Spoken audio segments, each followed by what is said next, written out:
earlier you talked about him being an elder, and a strong elder that we still lean on. But can you tell us about the conditions that he's facing in the facility, maybe some limitations that's enforced on him, and how that's impacting his mental and physical health? And maybe he did 29 years in solitary confinement on death row. And so that had a huge impact. But he's also approaching 70. His health is severely compromised. The prison did not treat his chronic hepatitis C when it was very, very active in 2015, and they denied him healthcare for 2 years in terms of getting the fast-acting antiviral cure. So the movement came together and literally forced the prison to deliver that cure. But it took a toll, because when you don't treat hepatitis C when it's active, it increases your chance to have liver cancer and increases your cirrhosis. So your liver can regenerate, that's great. But he's at exposed risk to other potential complications from that. Then in 2021, Mumia had double bypass heart surgery. And the reason that he was exposed to having that kind of condition was because the diet and exercise are extremely limited in prison. And so after he had heart surgery, we have been advocating since he had that surgery for him to get an adequate diet. This pressure campaign has been going on. And just recently, in response to the campaign and also the Pennsylvania Prison Society, the food has changed somewhat. And we have to keep a bright, white, hot spotlight. So people should know, when you advocate, when you demand what people need, things change. When you fight, you win. And so we've been fighting for this. So the food has changed a little, but we're really keeping a bright, white, hot spotlight on it, trying to figure out what they're doing. So I would say his conditions are extreme. He's in a prison that's locked down a lot. He's more in his cell than he's out by vast numbers. So he's in his cell at least 16 hours a day, potentially longer. They do crazy things, like he's on a unit that is the only time he gets to go out beyond the yard, which is like 45 minutes twice a day.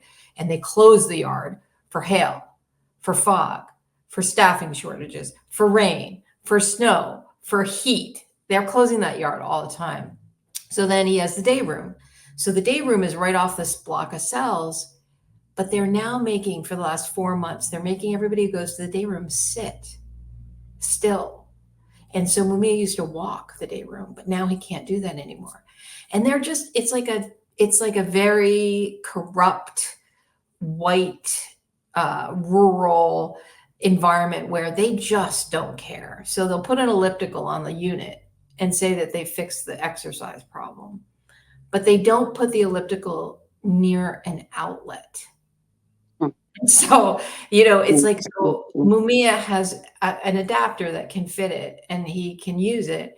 And another guy, really ingenious Puerto Rican prisoner, designed a 8-volt battery that could use the elliptical, like designed it so he could use it. Nobody else in the unit can use it. So it's been a struggle because the prison is so anti-change. And I think that same is true for the court system. The U.S. Supreme Court has told the Pennsylvania courts that they've been corrupt and wrong for decades on issues, a lot of issues, but they're so entrenched. They're so comfortable with the apparatus of white supremacy and enslavement that they are, this class of bureaucrats are unwilling, like Lucretia Clemens, unwilling to do the right thing because it's comfortable for them, because it keeps their petty bourgeois power. So, Brother Gabriel, I don't know how this question lands, but so I've seen like Dr. Cornell West attend events. Maybe y'all even been to events together, and so y'all share a platform with this Mumia work. And there was even a suggestion that Debrow said he should run Mumia as his vice president. But I'm curious, like what have you seen in terms of Dr. West using his platform? What would you maybe like to see to help y'all kind of accomplish the goal that you have? Do you think there's more that he could do, or what has he been doing? Sure. I mean, Dr. West has been really on the front line with Mumia's fight for a number of years now. He's come to rallies to speak. He's come to actions to speak. He's used his platform by way of, bringing folks in from the colleges. He's championed his issues in his writings. Just this past February for Black History Month, we had a huge event actually here in Philadelphia where he actually was on a panel while he was doing his tour stops through the eastern region of Pennsylvania. And he was able to be on a panel with Mark Lamont Hill and Susan Abu-Jamal and many others. And so one of the things that he has done, I'll say, is be consistent. And I think that's one of the criteria that I'm always looking at, right? Like, are you consistent with your speech and with your position and with your principles? And what I can say about Dr. West, that he actually has been consistent. When myself or Mama Pam calls him, he's going to be there, right? And so that really matters. In fact, he was able to provide a message for us for our event next week, in fact, because he'll be in like 3 other areas. We had our event last year, in March, around Judge Lucretia Clemens. He was able to tap in via Zoom. And so one of the things that I really do appreciate about Dr. West is his ability to be open and available when he is open and available. As far as being able to, do more, I think that we can all do more, certainly. But I also recognize, and I'm sober-minded about people's just realities, right? And about what they're able to do just by way of time, not so much of, personal will, if that matters. But one thing I will say, just in addition to your point, is that that's for, I think, all the speakers who will be coming and being a part of the conversation.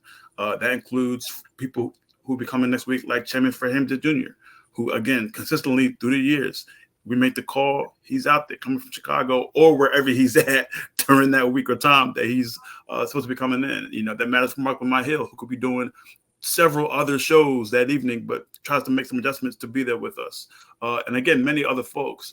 We're happy, of course, to have our dear comrade Kalanji come through as well. He'll be coming there, and we're excited about Kalanji being able to come out and provide a few words. And we have, again, several other speakers who are going to be on the front line. Somebody that I really want to bring up is somebody like a Suzanne Ross out of New York City, who's been on the front lines since the beginning, and somebody who's in her mid-80s and still championing this work on the front line, doing the work, telling the story, bringing in global connections to figure out ways to free Mumia Abu-Jamal.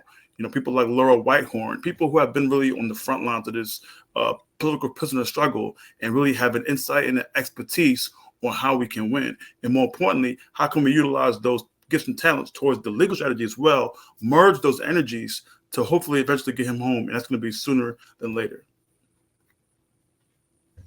I'll do one more question before I pause and pass the mic.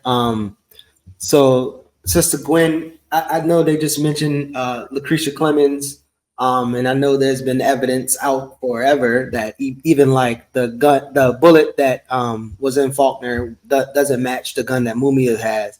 But has there been any updates, any evidence, or any updates about what's been going on? How maybe Lucretia is still moving? I know there's this argument of Black representation, but we saw how she moved. But are there anything that happened recently that can help us or inform how we should fight or what we should know that's been happening? Well, right now the case is in the Pennsylvania Superior Court. Mumia's lawyers filed an appeal, so we're waiting. And then, of course, DA Krasner sent a response. So we're waiting right now to hear what the Superior Court will say about all the new evidence that has come to light about 2 of the main witnesses in Mumia's case. One, a prostitute, White is her last name. I can't remember her first name. But anyway, there was new information about the district attorney when they going to voir dire, which is getting people to be on the jury in his 1981 trial. It was discovered that McGill wrote W by the white people, the white individuals that came up for the jury, and B for Black. And there was also evidence that the DA, Joseph McGill, was tracking all of White. I think her name was Cynthia White. I'm not sure, but her last name is White. Anyway, supposedly she claimed that she saw Mumia shoot the officer, but that's not. Another witness said that she was nowhere on the scene, and DA McGill was tracking all of the pending cases against her, and she never did a day of time in jail for all those pending cases that were against her. So that's damning right there. Then there's Robert Chobert, who was convicted of throwing a Molotov cocktail in a schoolyard, and he claims he saw Mumia shoot the police officer, but the photos, the Pedro Policar photos, show his cab nowhere on the scene. But what it does show, it shows that there was the Faulkner's police hat issued. He was on the side of the passenger side of the VW that Mumia's brother was driving, which means that there was a fourth person at the scene, and Mumia obviously did not commit this crime. They say they never did a paraffin test to test Mumia's hands to find out whether his gun was used in this crime, and then they never test his hands. So how does that make sense? A police officer was killed and they didn't do a basic test like that. It doesn't add up. And it seems like apparently the police and the DA, the original DA, Joseph McGill, cooked the evidence to frame Mumia because he was a political prisoner. He's a radio journalist known throughout Pennsylvania, and quite good at his job. He would report on all of the police brutality that was experienced by people of color in that city. And going back to Robert Chobert, like I said, his taxi cab was nowhere on the scene, and it's quite evident that he was paid or given some kind of privileges or something to testify against Mumia. Also, he was driving his cab without a license. Now, would a man driving his cab without a license be parked anywhere near a police officer? It doesn't make sense. It doesn't, it doesn't add up. And Mumia never, they claim, saw in one of the records, the court records, not the court records, but one of the appeals, I believe it was a Pennsylvania, one of the courts in the Pennsylvania. Anyway, they claim that Mumia volunteered and said that he shot the MF. Mumia doesn't even speak like that.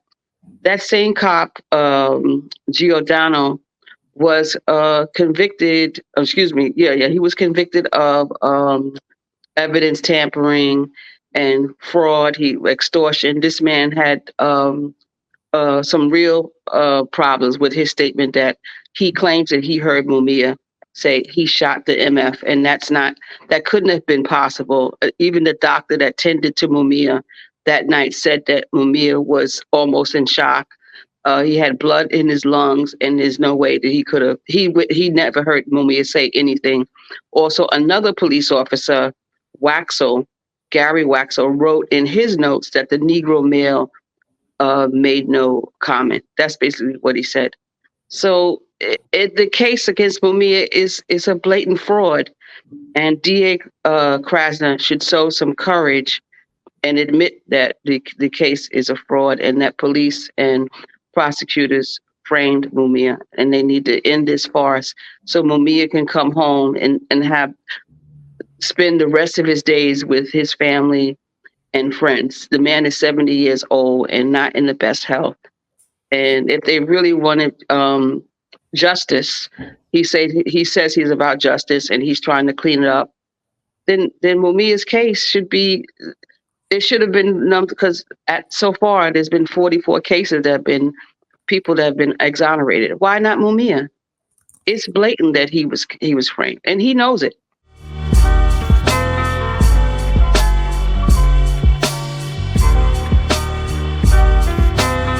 You got to earn your liberation.